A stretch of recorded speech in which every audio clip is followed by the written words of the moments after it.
Баршаңызға сәлем. Бүгін бізде 6-шы сабақ У әрпінің жазылуы.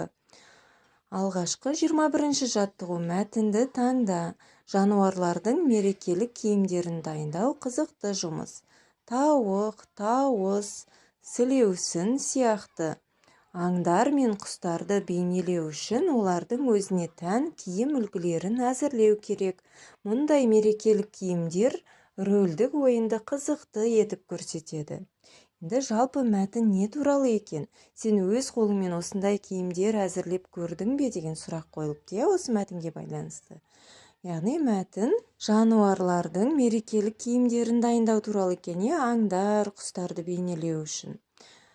Осы тауық, тауыс сөздерін буынға бөліп айтып көр. У дыбысы қай буында тұр? Дауысты ма әлде дауыссыз ба дейді.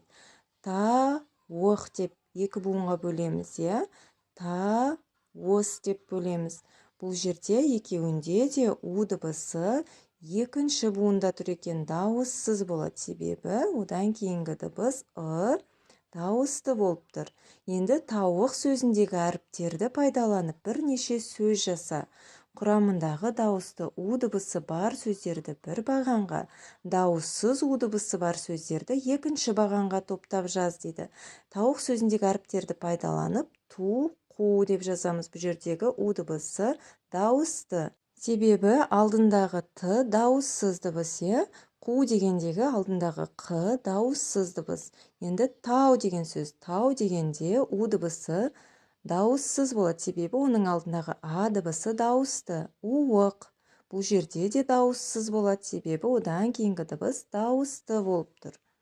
Келесі ау сөзі. Бұл жерде у дауыссыз. Оның алдындағы дыбыс а дауысты болып тұр. 22-ші жаттығу. Көп нүктенің орнына тиісті әріпті қойып, сөйлемдерді көшіріп жаз дейді. Бірінші сөйлем. Оқушылар қойылымға қажет жануарлардың костюмдерін таңдады. Көп нүктенің орнына у дыбысын қойдық. Қойылымда қу түлкі ауыл маңын торыды. Тауыстың киімі әдемі ақ. Қырғауыл киімін киген Дәуренді алғашқыда танымай қалдық дейді. Яғни берілген сөйлемдердегі бос нүктенің орнына біз у дыбысын қойып шықтық, Сол кезде жануарлардың, қу, ауыл, тауыстың, қырғауыл және Дәуренді деген сөздер шықты, у дыбысын қойып шыққан кезде.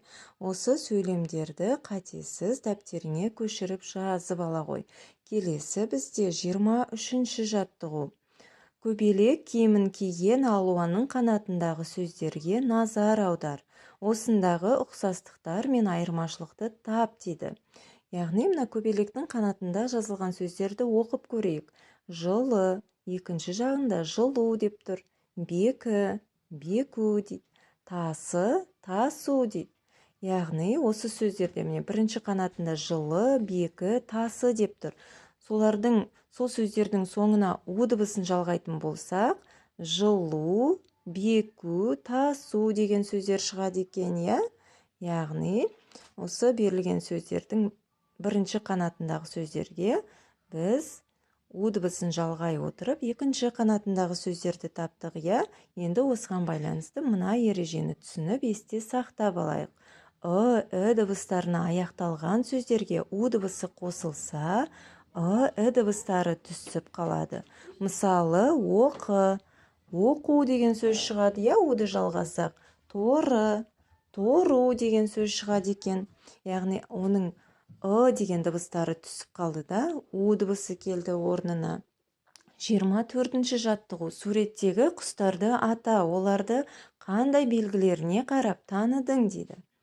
Яғни бірінші жасыл киімдегі ол тоты құс екен, Киіміне қарап, оның әдемі қанаттарына қарап біз тоты құс екенін тани алады екенбіз. Екінші, ол қораз, яғни әтеш екен, құстар. Осындай құстар киіміне киінген балалар екен, суретте. Біріншісі тоты құс, екіншісі әтеш. Яғни өзіңе ұнайтын жануардың мерекелік киімін қағаздан жасап көр, немесе суретін сал. Не үшін бұл жануарды таңдағаның туралы өз ойыңды білдір. ойыңды менің ойымша деп бастауды ұмытпа дейді. Мінекей озат оқушым, біздің бүгінгі тақырыбымыз осымен аяқталды. Каналға тіркелмеген болсаң, тіркеліп ала қой. Сұрақтарың болса, комментарий бөліміне жаза кетсең болады. Келесі сабаққа дейін сау болыңыздар.